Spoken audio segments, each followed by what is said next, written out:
Voilà, bonjour. J'espère que ça va pour vous. Alors, donc aujourd'hui, là, c'est un troisième don de l'Esprit Saint.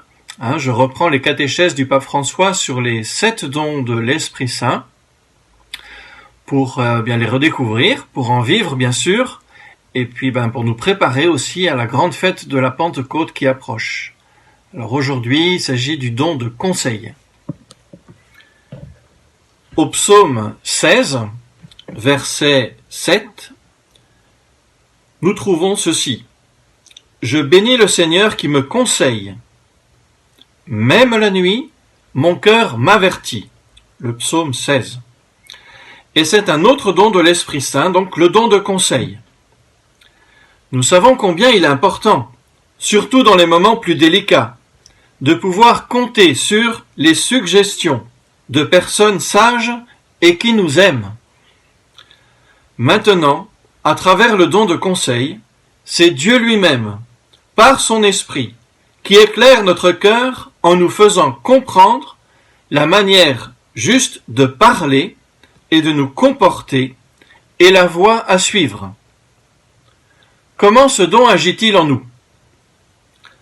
Lorsque nous l'accueillons et le recevons dans notre cœur, l'Esprit Saint commence aussitôt à nous rendre sensibles à sa voix et à orienter nos pensées, nos sentiments et nos intentions selon le cœur de Dieu.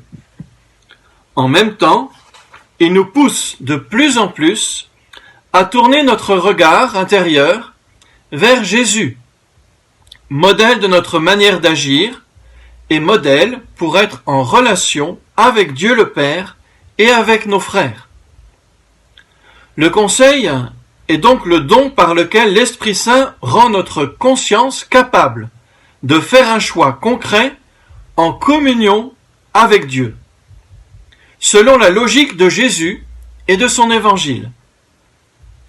De cette façon, l'Esprit nous fait grandir intérieurement. Il nous fait grandir positivement. Il nous fait grandir dans la communauté et nous aide à ne pas être à la merci de notre égoïsme et de nos façons de voir.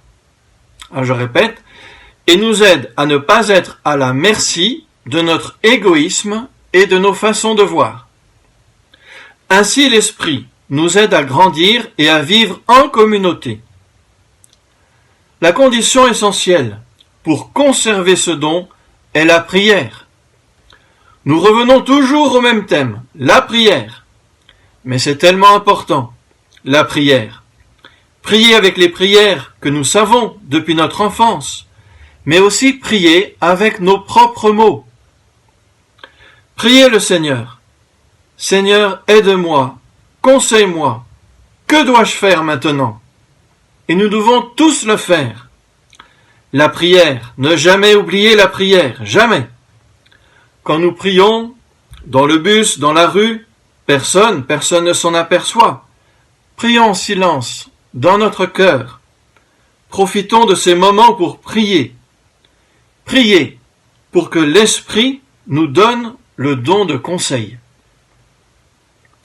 Dans l'intimité avec Dieu et dans l'écoute de sa parole, nous mettons petit à petit de côté notre logique personnelle, le plus souvent dictée par nos fermetures, nos préjugés et nos ambitions, et nous apprenons au contraire à demander au Seigneur « Quel est ton désir?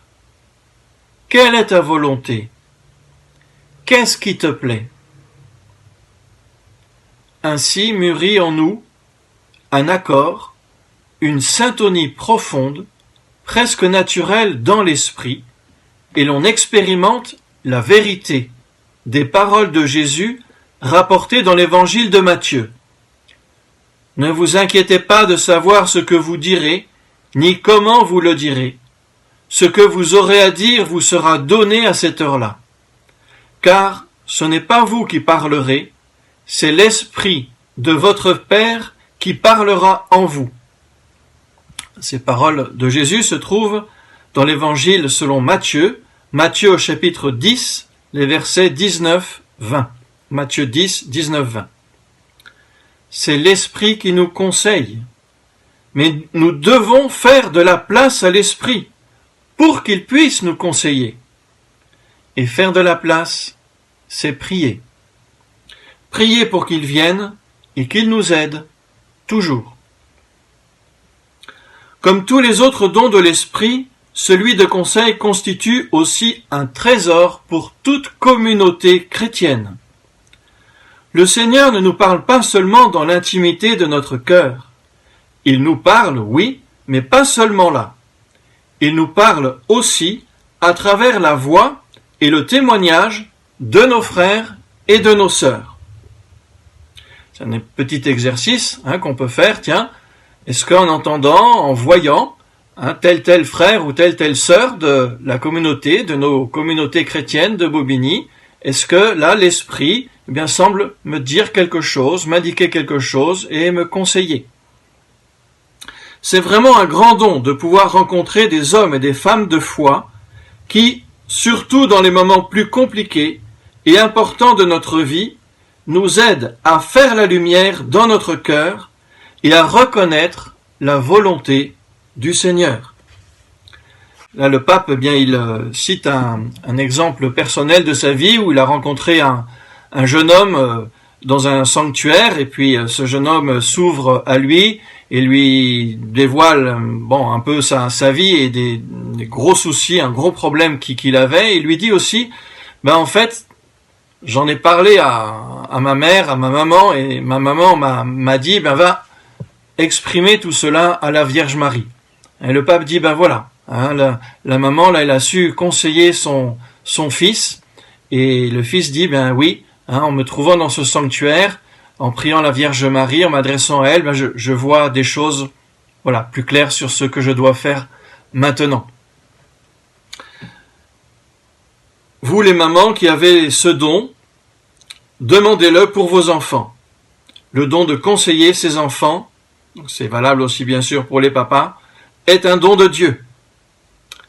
Chers amis, termine le pape, le psaume 16, versets 7-8, nous invite à prier avec ces paroles. Je bénis le Seigneur qui me conseille. Même la nuit, mon cœur m'avertit. Je garde le Seigneur devant moi, sans relâche. Il est à ma droite. Je suis inébranlable. Que l'Esprit puisse toujours mettre cette certitude dans nos cœurs et nous combler ainsi de sa consolation et de sa paix. Demandez sans cesse le don de conseil.